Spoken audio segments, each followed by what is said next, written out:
Cuidas de mim, sei que tu cuidas de mim, Senhor. Cuidas de mim, sei que tu cuidas de mim, Senhor. Ainda que eu ande pelo vale e o atravesse a sombra da morte, cuidas de mim. Cuidas de mim, mesmo que eu não queira a tua presença, mesmo que eu me afaste de ti, cuidas de mim, cuidas de mim.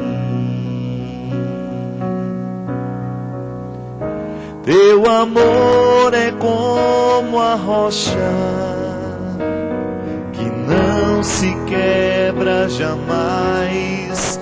Teu amor é como o sol a nascer toda manhã. É o amor que me constrange, que me envolve e me aquece.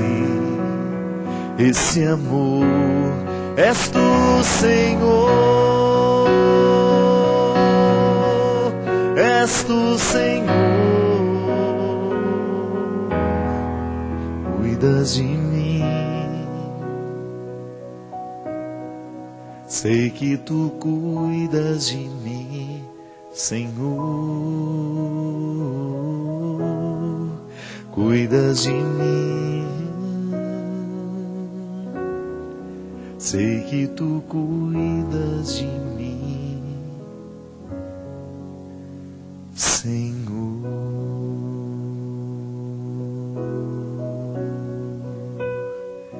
Muito boa noite, é com muita alegria, com muito prazer que nós começamos mais um programa Direção Espiritual. Eu sei que você sabe, mas é bom lembrar que a primeira experiência que nós fazemos no mundo é a experiência do cuidado.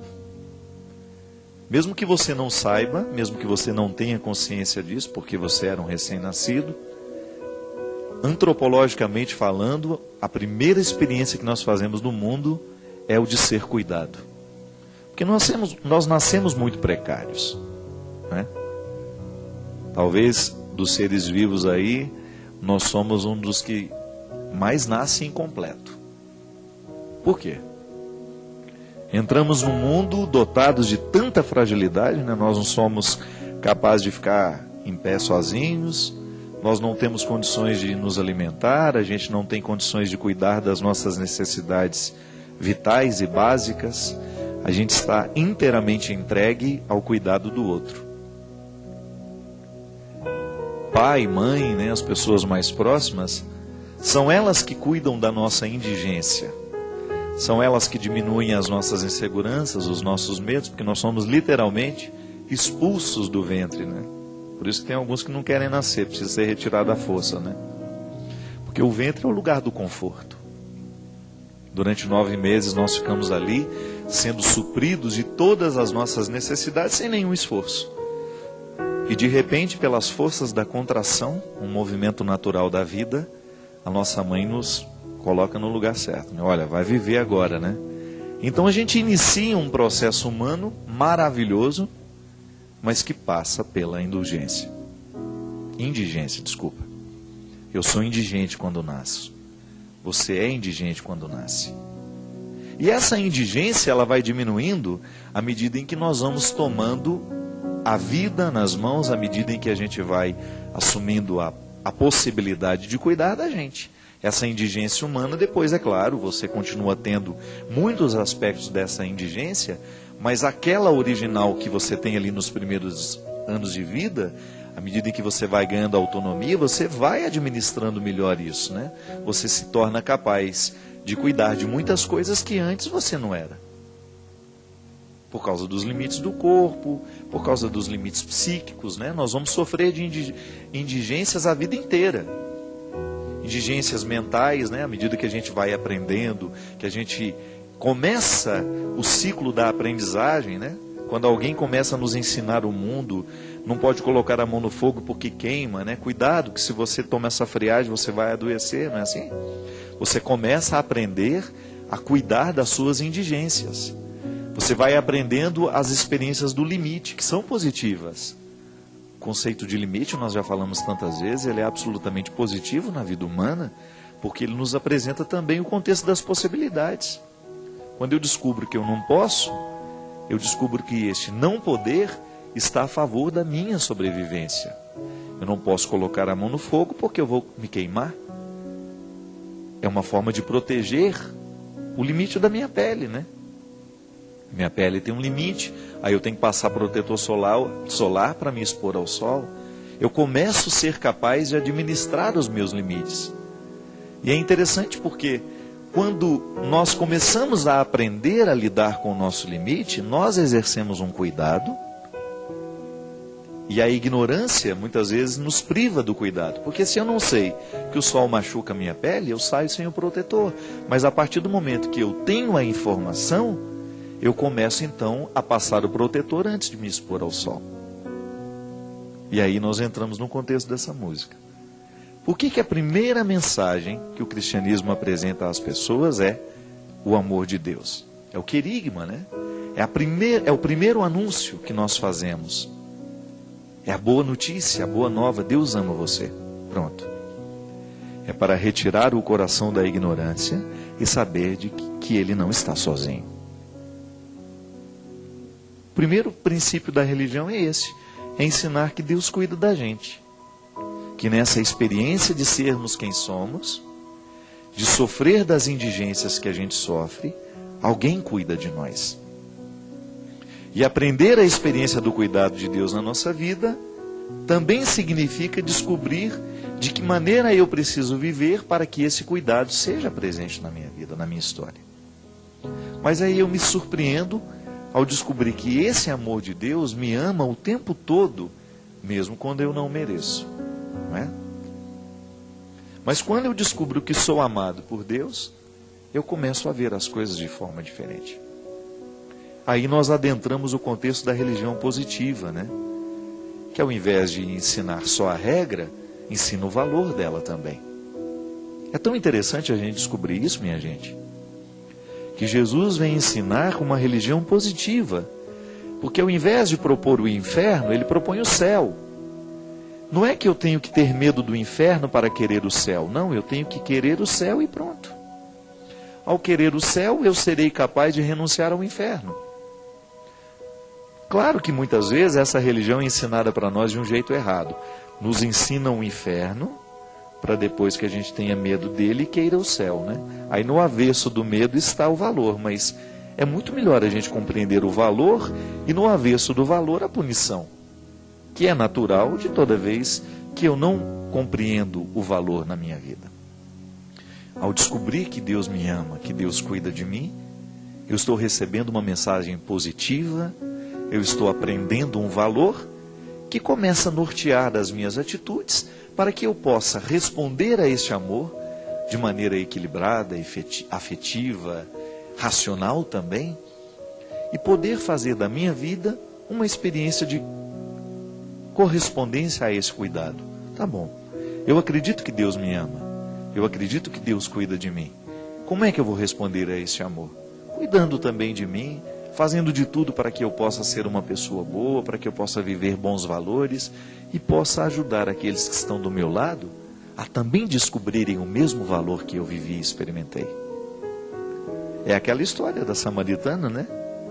Que vai, conhece Jesus, volta para o seu povoado e diz: olha, eu agora estou dizendo, não é porque vocês me falaram dele, é porque eu pessoalmente o experimentei. Toda vez que nós fazemos a experiência do amor de Deus na nossa vida, é natural que a gente queira contar para o outro. Por que eu não vou dividir o que me fez bem? Você sabe que é isso que me faz estar aqui. Eu sei o tanto que Deus alterou na minha vida. Eu sei o tanto que foi diferente na minha história desde o momento em que nele eu confiei. Que nele eu pautei a minha palavra, a minha conduta, os meus valores. Desde que nele eu comecei a viver e incorporei aquilo que para mim era uma consonância direta com aquilo que ele me pedia, na minha vida, nos meus limites, nas minhas possibilidades, e comecei a viver segundo esse amor que me ama. Então a minha vida precisa ser uma resposta ao amor que me ama.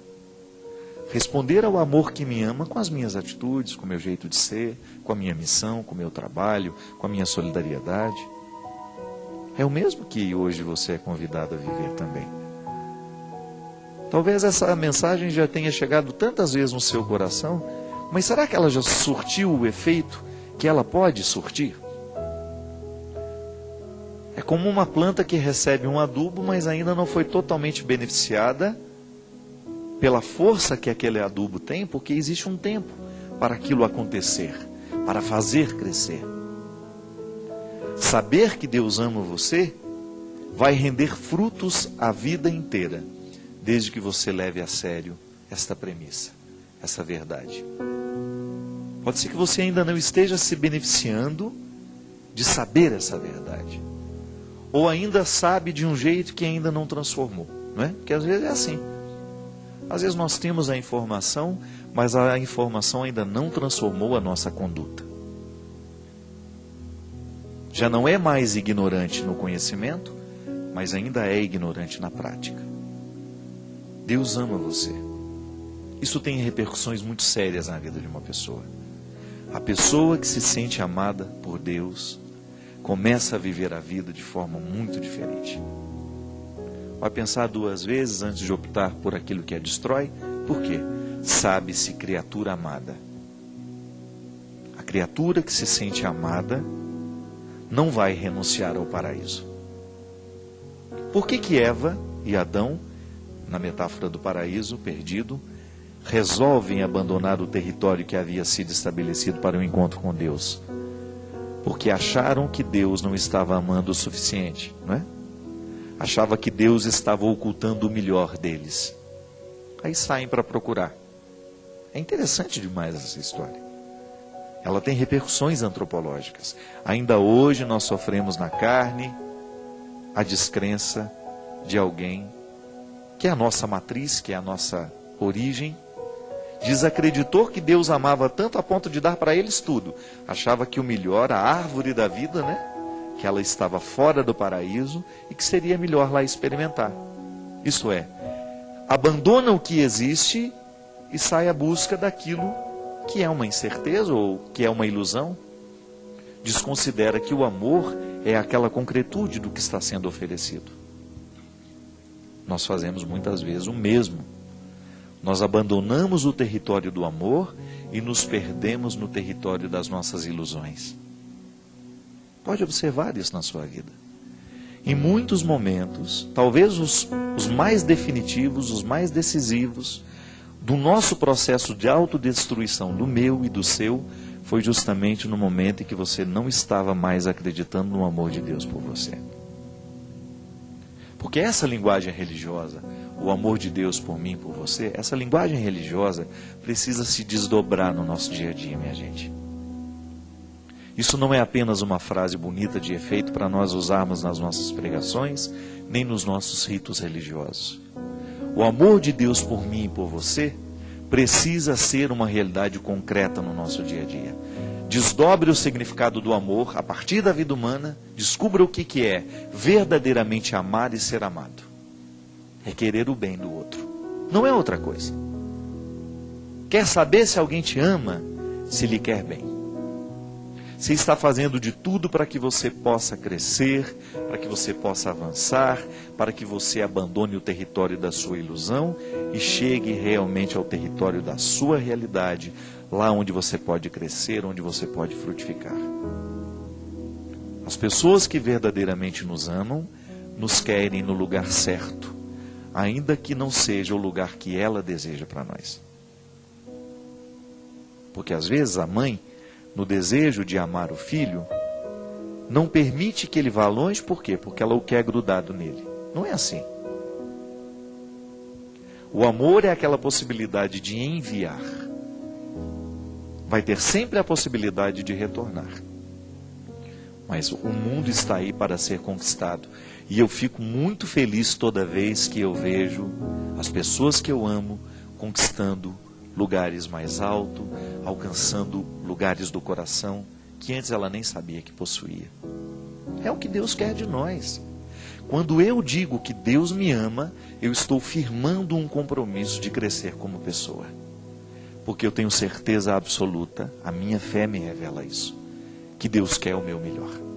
E aí entra o processo da conversão.